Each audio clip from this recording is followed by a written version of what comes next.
You are now tuning in to Lex and RDDC broadcast station, serving up on the double doses for us all.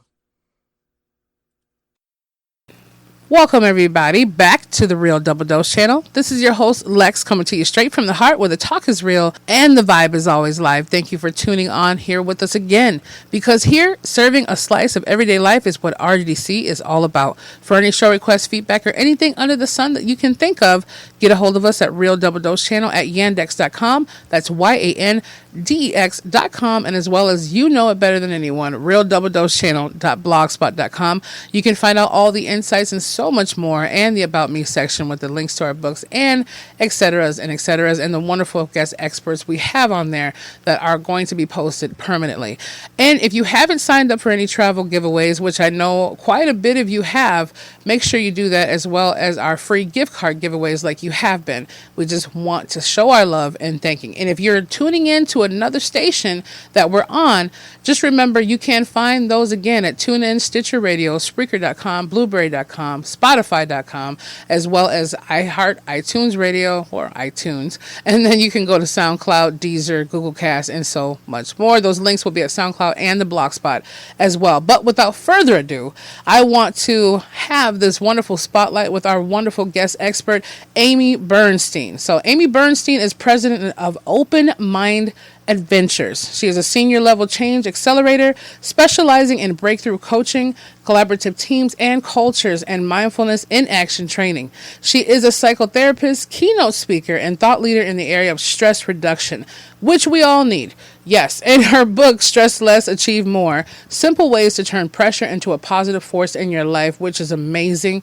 Can't wait to hear it. Guides busy leaders and their teams how to use pressure, as well as those in their everyday life, the energy of change to develop self-mastery, well-being, and high performance. That's one thing that we're excited and just chomping at the bit for. So without further ado, how are you doing, Aimee? Thank you for coming on here with us. Oh, thank you so much for having me. Yes, I mean, this whole feeling of being able to have the stress relief of having you on here has been really It's been relieving. It's been relieving, to say the least. It's as simple as that, huh? Yeah, it's just, I was kind of like, when you know someone specializes in it, you're kind of like, okay, they understand me. That's probably where I get my jitteriness, or that feeling. And people are like, is it coffee? No, it's me. Like, it's just me. Sorry. So, I mean, at the end of the day, as far as that goes, what made you get your focal point on to just, understanding how people have dealt with stress and so many things that affect them in their lives? Yeah, I guess it started when I was about 7, and I developed petite mal. Oh. Petite mal is a form of epilepsy, and I grew out of it, a few years later, like when I was 11 or 12 or something like that. But during that time, whenever there'd be too much pressure, whether it was emotional pressure, like listening to my parents argue, or physical pressure, like being on the tennis court, I would faint and have a seizure. Oh, so wow. In those days, all they said to my parents, or at least what my parents said to me, because I was a kid, was, oh, you have the brain cells.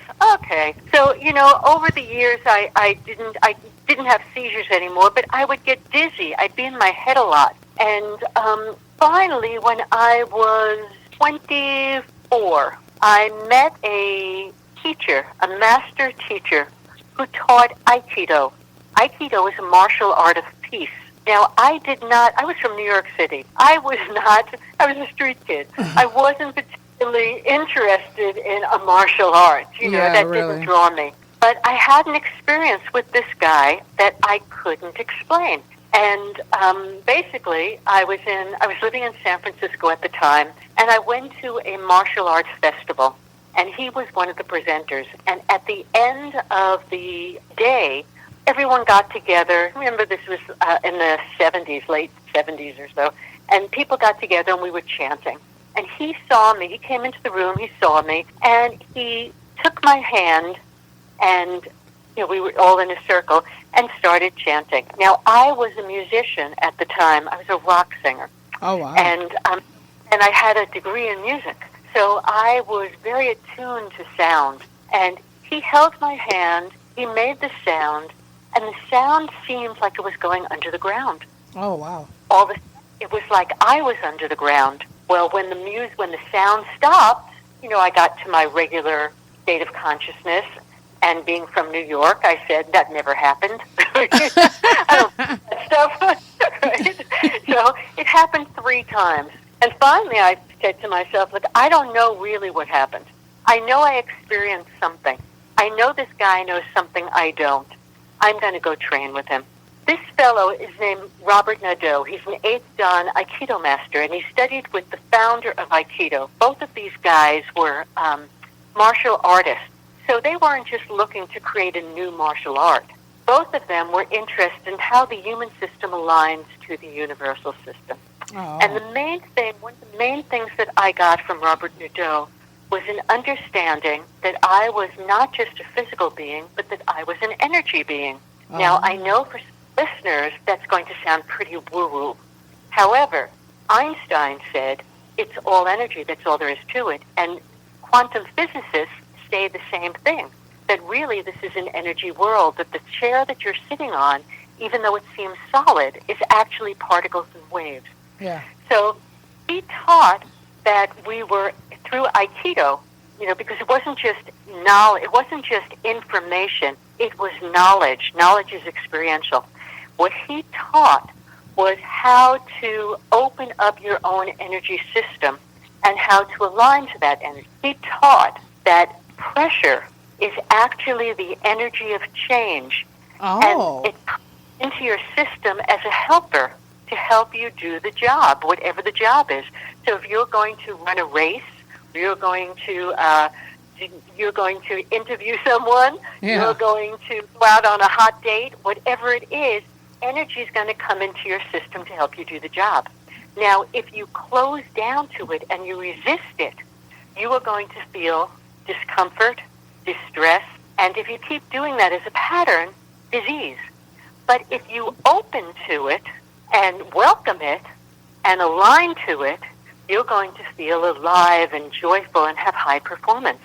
Oh, okay. So he taught in inner map and embodied practices that use this energy, pressure, to actually not only enhance your well-being and your performance and your relationships and your creativity, but it shifts, it raises states of consciousness. And that was fascinating to me. So as I've gone through my career, I've done a lot of team building and organizational change stuff and sexual harassment stuff and lots of things. But what really occurred a number of years ago was I saw that the world was changing and that we were going through an evolution and that everything was becoming disrupted. All the industries were becoming disrupted because of AI and digitization and globalization. And I realized that this was a time to take what I had learned from this fellow, mix it with psychology and neuroscience and meditation and best business practices, and create my book. And since then, I've been doing this work at Colgate-Palmolive Company and Novartis Latin America, different big companies and nonprofits and, small groups and through coaching. And I just felt like it was really timely. Yeah, honestly, it is timely because what you said about how everything was shifting and changing. And I know from nearly about 200 plus episodes that we've had, I was mentioning little things here and there about, to piggyback off of what you said, about how everything is constantly moving. Whether we can see it or not, it's shifting, it's vibrating. It's, we think it's a solid energy, and it's not. If we look at one tree through a billion eyes, it's a billion different trees. It's not going to be one tree. But I noticed here, it was some of the things of the 21st century, of course. And, it could be, some people call it a pandemic. It could be the epidemic of it. But what do you see as far as, like, the things and shifting as far as going on with people being so extremely stressed out these days, for sure? Well, I should say that the U.S. Army War College calls these times VUCA. Volatile, uncertain, complex, and ambiguous. Wow. And so the answers from the past that people had, like in business, they don't necessarily apply anymore. So people have to come up with new ways of doing things. So we're all creating and recreating as we go along. And what's occurred is that in organizations, you have a lot of change initiatives. So as soon as you finish with one change initiative, there's another one. So people are expected to juggle a lot of priorities and demands, and to be available 24/7, kind of have the right answer, there's no such thing as work-life balance anymore. Now we talk about work-life integration if people have it, but most people are experiencing too big a load at work, and then they come home, and if they're married or have kids or whatever, they experience another load, and then just being in the world these days, whether it's climate change, whether it's the political environment, whether it's, disease, health, whether it's mental illness and the shootings that are going on, people are experiencing that kind of pressure and feeling it as stress. They're taking it in as stress. Yeah, like the social media, the TV programs that we haven't caught up on. A page from my book, I always see to the point of where it's always, what do you mean you didn't see the latest video? Are you living in the Stone Age? Oh, what do you mean you didn't hear about this sitcom? Did you hear about LeBron James's medal? And kudos to him. But I was just kind of like, I felt like you said, different lives of the stress. I'm like, we go out to the store and we go out to eat with our friends is a whole different us. In some kind of aspect, we go with our family is a whole different layer. We go down to work is a whole different layer. And the norm seems to be, if you're not looking busy to seem busy and being busy, you're not really on very much. And then you go on social media and it's completely bombarded with, I'm like subscribed to 900 and some odd channels on YouTube. Like, I get a chance to see maybe 5 minutes of it and I feel so overwhelmed. And it could be National Geographic, for example, and I'm just like, man, I have like 20,000 things to do, 9, email accounts, this and that. And then I shut down and I feel like I have less accomplished from being so stressed out from the list that I put. And then I just kind of feel like it's just hopeless, where I'm like on a hamster wheel, So, I mean, do you feel that, or do you see from a lot of people you've spoken to or the things you came across where digital, like you said, AI technology has taken them to a whole different level of being and living and understanding stress? It's like technology is a great thing in many, many ways. Yeah. But the heart has not developed as fully as the technology has. So there's an imbalance. Right now, it's all about what's out there. So whether it's, the newest social media, whatever, or this celebrity had whatever, or, it's all about out there. My priorities, my to-do list, and it's not about in here.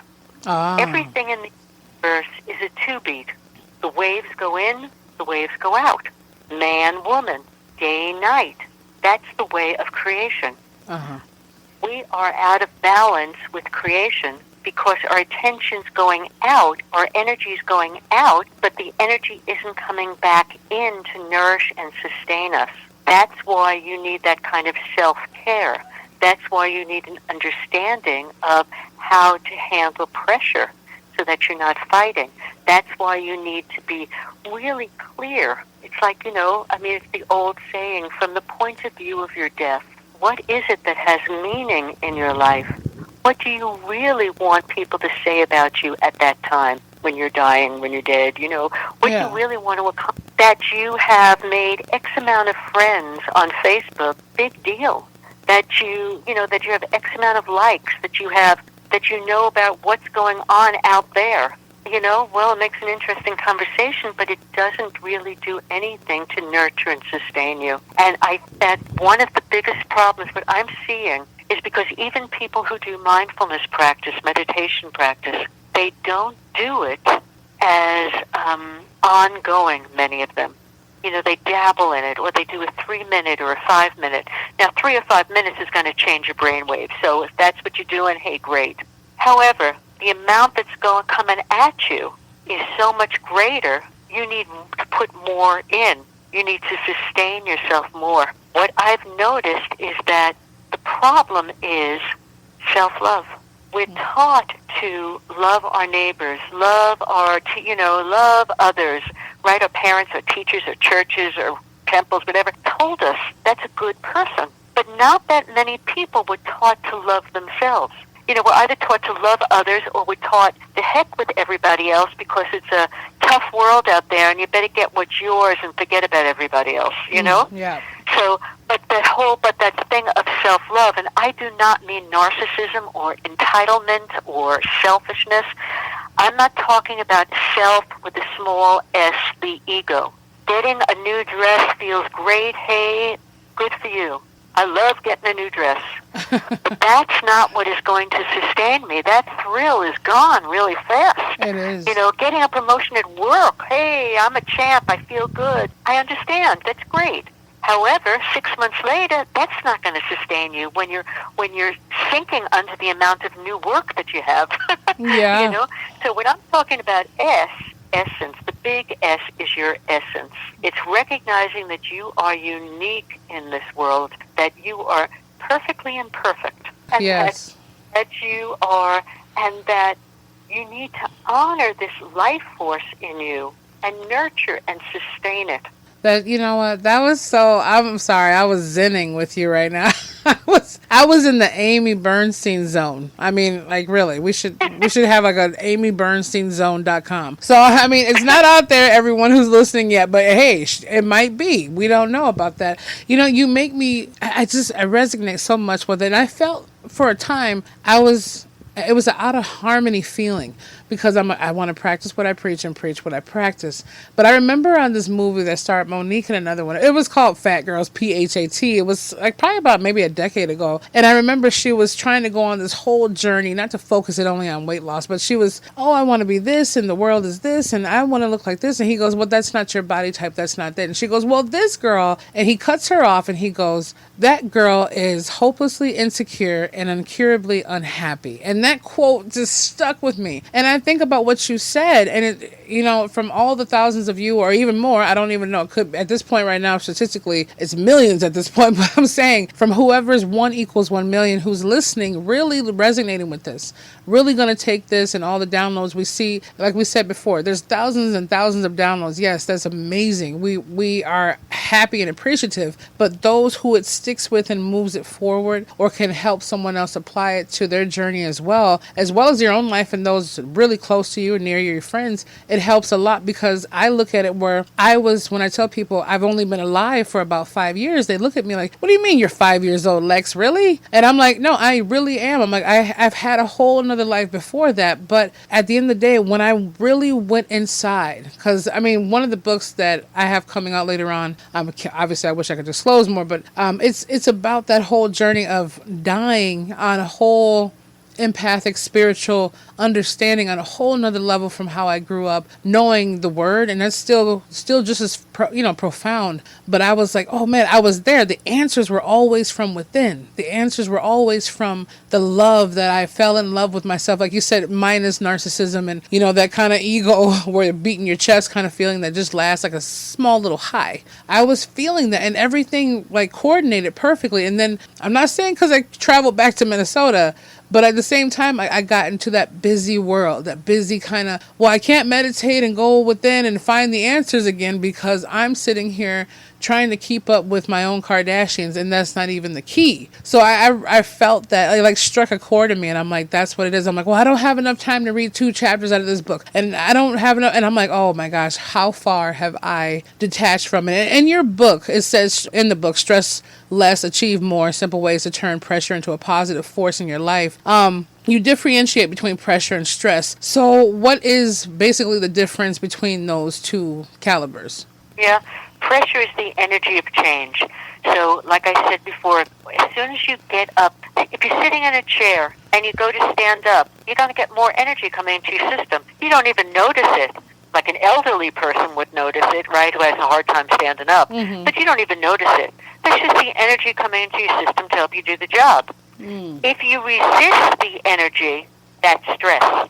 Oh, okay. You want your tires to have pressure in them, but you don't want your tires to be stressed. No. They're not the same thing. That's deep. That's super deep. Check it out this way. Wow. My God. You are I'm making this up. You're a 20-gallon person. You can handle 20 gallons of energy in your system. Uh-huh. And, you function pretty well, 20 gallons. Okay. Now, here comes 50 gallons coming at you. Maybe you're going through a transition in your life. Maybe you just got a divorce and you're getting ready for a new stage in your life. Maybe you have a big job at work you have to do, or you just got promoted. Here comes 50 gallons. Now, if you hold yourself as a 20-gallon person, you're going to feel distress and stressed. What you want to do is you want to become more spacious. You want to open up. You want to be grounded. You want to let that energy in, but be grounded in it. It's like if you're grounded in it. Imagine. Let me give you a metaphor. Okay. Say you go to Home Depot or Lowe's or one of those places. You buy a plant for 99 cents. You take the plant home and you repot it. And what happens is the roots begin to grow a little bit, and you start getting some stems. Okay, and after a while, you take the plant again and you repot it again, bigger pot. Oh, now what happens is the roots grow even deeper, spread out more, get thicker, the roots, and the stems come up, and you got some buds. Oh, okay, now you take it and you plant it again. Okay, you repot it in a really big place. Okay, now what happens is this thing begins to flower, right? Uh-huh. The same thing is true with you.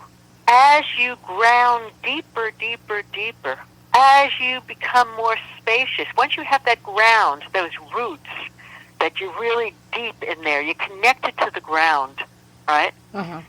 Then what happens is you rebirth yourself into the next best version of yourself. See, what happens is when the energy comes into your system, we go, right? Someone cut you off on the highway, right? Uh-huh. The energy comes up. But we forget that everything is a two-beat. We forget to take that and settle it down. Yeah. And let it go down into our feet, into the earth, right? Mm-hmm. That's why mindfulness people say pause, right? Somebody says something you don't like, something happens. Instead of just reacting, what you want to do is you want to pause. But I say one more. Don't just pause. Settle your energy down. Okay. Once you can settle the energy down, then you start getting more spacious. Then the energy, or what we call key flow, begins to extend out. You begin to radiate 360 like the sun. You can radiate 360 like the sun in the front of you, the sides of you, the back of you. Ooh, now you're bigger. You're a bigger container. That means you're more able, more capable to do that 50-gallon job.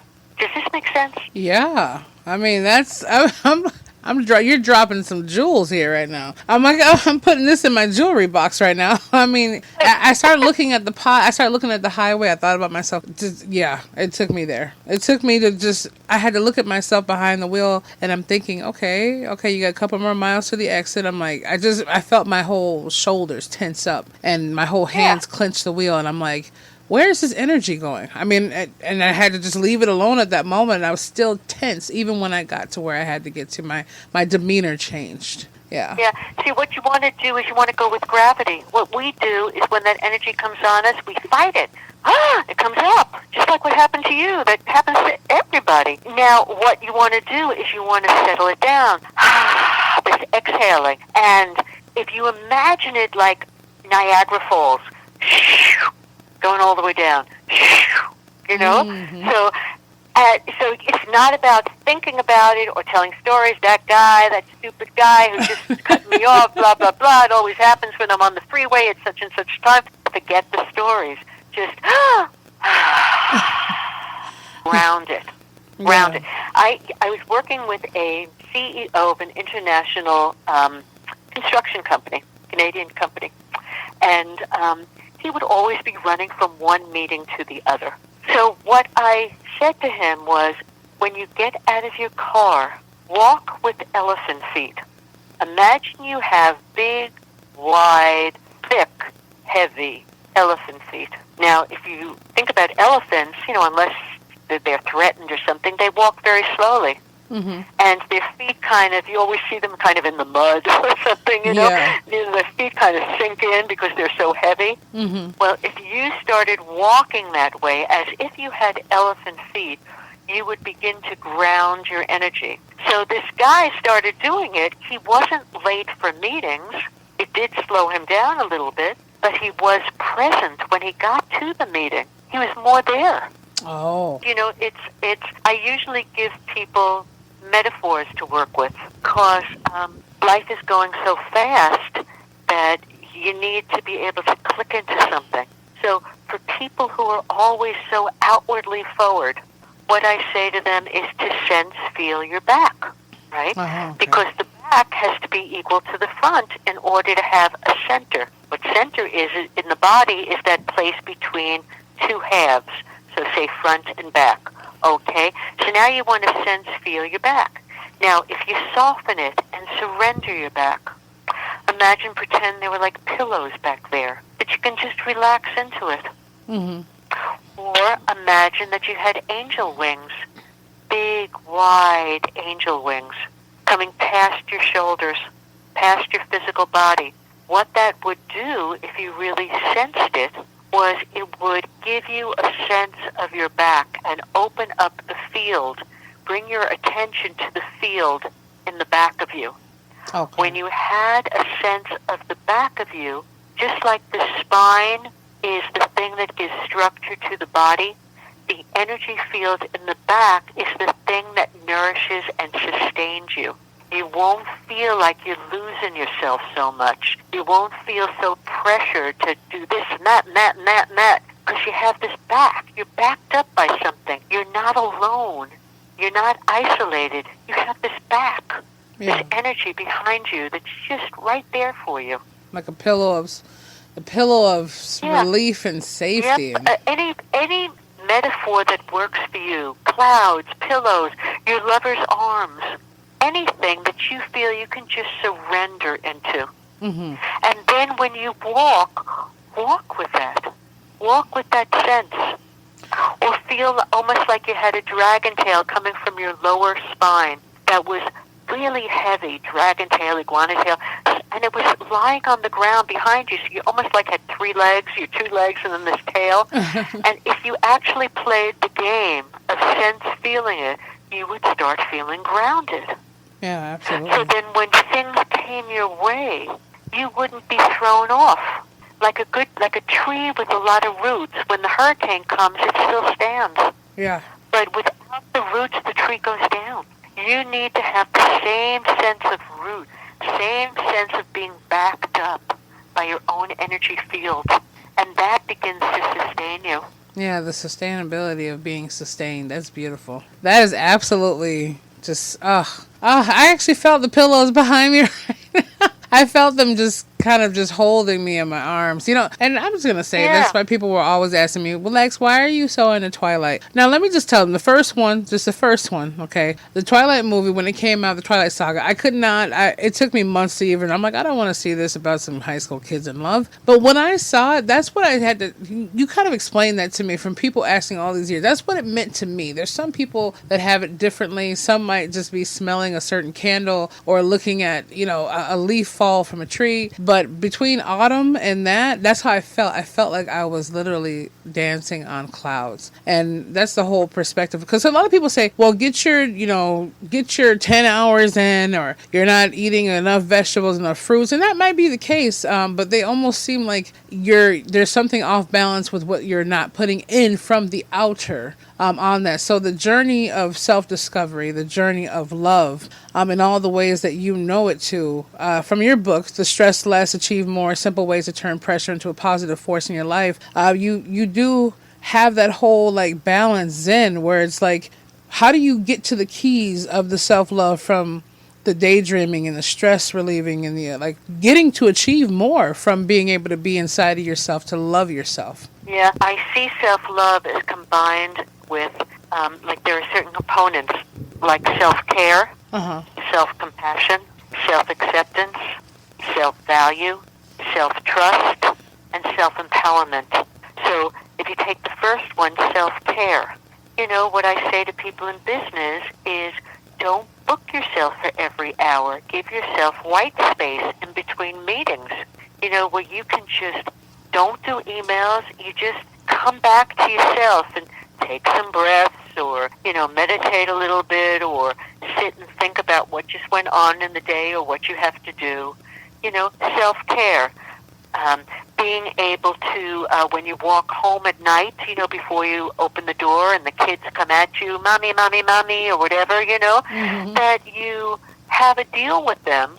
Teach them about self-care, too, where everybody goes into their bedrooms and sits there for 10 minutes and just relaxes. There's lots of things that you can do in terms of self-care, obviously, great if you can get to the gym, if you do yoga, if you do all those kind of stuff, have enough sleep. All of that stuff is really important for self-care. Yeah. It's also, though, about giving yourself a little extra time to just come in and watch the clouds, to honor what you're feeling, to recognize the gratitude in your life, those kind of things. Yeah. And self-compassion. I can't tell you how many people, if they mess up, they just go on this tyrant in their head. Oh, yeah, I'm so stupid. I always do that. And I blah, blah, blah, blah, blah, blah, blah. And they negative. Mm-hmm. And, that just brings them down. So what I say to them is, part of self-compassion and self-love is to begin to talk to yourself like a loving mother would. A loving mother wouldn't say, you're so stupid. A loving mother would say, it's okay, honey. Yeah, you tried. It didn't work the way you wanted, but now you know more. So now you're going to do better. Mm-hmm. I believe in you. I love that.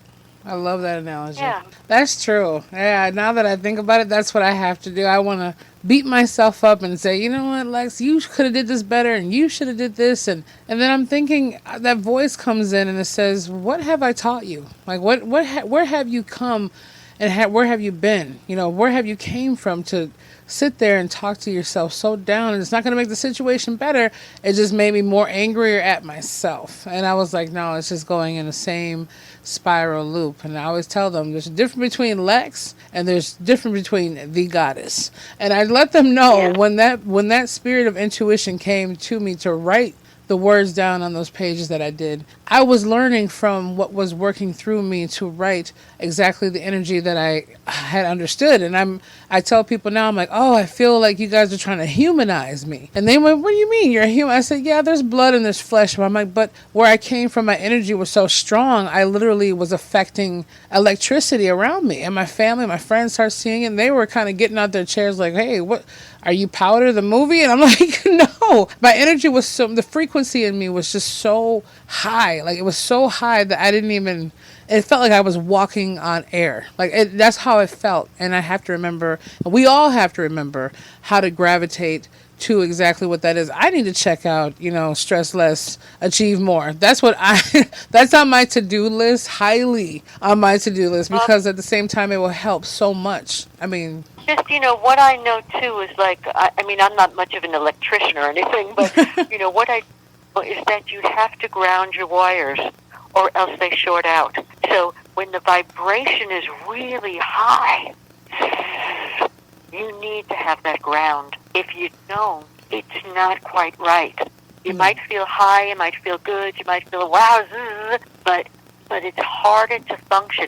You want to be in a more of a neutral place with that amount of energy, so that you are the channel of service of it. So don't run away from what it's trying to do. It's trying to basically direct you in a better path when that energy comes through. Okay, so it's definitely I like the way you broke down the pressure and the stress itself, like how different they are. That's a big mind opener to all those and all of us. Like, just from this whole segment alone, it's like, man, like my mind is like the Matrix right now. And I'm like, wow, let me start really evaluating things at a zenner level, because some people will zone in so quick, they're just like overstressing the point of not stressing. But I look at that and I'm like, man, that's a whole nother level to being able to achieve that as well. So is there anything that you want to broadcast in your message, even though it's 10,000 times profound already? But I'm just saying, is there anything you want to leave off with the listeners, just so they have that note from you itself? That if they are going through a period in their life where they're stressed, maybe, they're out of work, or their relationship isn't working, or they have a problem with an associate, or whatever the issue is that they're facing, to recognize that you, number one, only get the amount of energy that you can handle. Number two, there is a gift in it. It might feel awful. It might be like, oh, this sucks. Yeah. I don't want to be here. If you just hang with it and get out of your head, don't tell stories about it, but just follow the clues of what is going on in your life, it will lead you to a place that's better. Yeah. All over the board. Just hang. Have a little faith. Hang with it. Open to the energy. Say yes to it and follow it. And it will take you to a better version of yourself. Yeah. Like, I go for some of the things about the people always say I talk in parables, but it's not. I mean, if it does help people understand a little bit different. I tell them, like, someone kept saying, I'm ready to fly. I'm just ready to get over this already. I'm like, no, you're not, because you obviously know that you're still the caterpillar in the cocoon. You still have to go through that whole stage, and you can't have anyone taking that layer off of you, or you're like a butterfly's wings never grow strong enough from the fight and the struggle of being able to break through that skin. So I was like, some of that feeling it too. I'm just happy and appreciative you gave that to us, and I can't wait. Angela and I can't wait. Tony is sitting there thumbs up, giving the thumbs up as well over being able to check out this. And the information for everyone out there who is tuning in right now, whether later, before, whatever it might be, you can learn more about Aimee Bernstein's work, www.openmindadventures.com, as well as www.stresslessachievemore.com. We will have all of her information and her insights and just different things you can check out on the Blogspot. That's at realdoubledosechannel.blogspot.com. Don't forget that, and all the frequencies of the stations. You can also reach out to us at yandex.com if you, for some reason, have trouble navigating the Blogspot, which we think you're okay. So you can learn more about this. We hope and we know that it's resonating with some wonderful individual, someone who's going through it right now, someone who needs more guidance in this direct aspect of self. And in my greatest factual opinion, I know that Aimee Bernstein has done more than enough just on here, but I can only imagine how much more deeper you can go. So I just want to say, be the change, feel the passion, and embrace the power of the spirit. Just remember you're magnificent beings in all ways that you go. Thank you, Aimee, for being on here with us. Yes, I'd like to make an offer to your listeners. Yeah, go ahead. And that if anyone wants to contact me through my website and is in need of coaching, I will give you a 20% discount if you contact me in the next month. Also, if any of you are interested in this work beyond my book, I am now creating an online training program. So let me know if you're interested, and I will inform you when it's ready to be put out there in the world, because I'm just working on it now. Amazing. Hey, that is what you call a good deal, everyone. Did you hear that? 20%, and on top of that, you get a chance to have that direct access to what's going to be going on and unraveling. Okay, so just make sure you guys get a hold of it, and don't be hesitant and don't be shy, because some people are scared to just admit what's going on in their life because they think they have to be the control freak of the year. Trust me, I know. But at the same time, it's easier to let the stress go and understand where the pressure comes in to help all of us in our life. So thank you for that offer for all the listeners, Aimee. That was amazing. So we get that offer too. Yay! We're excited. Oh man, Angela's going to be completely stoked when she hears that. I mean, she's getting her little whole momentum built up right now. I can already tell. We're seekers of knowledge and wisdom, and we love to apply it to our lives, and that's something that's great. So thank you again, Aimee. We love you, RDC family, and thank you for downloading, tuning in, your live listens. whatever you do is amazing to us. And we'll have that information at realdoubledosechannel.blogspot.com, and as well as make sure you reach out to www.stresslessachievemore.com. Contact Aimee and whatever you have to do, and we'll be back with you very, very, very soon.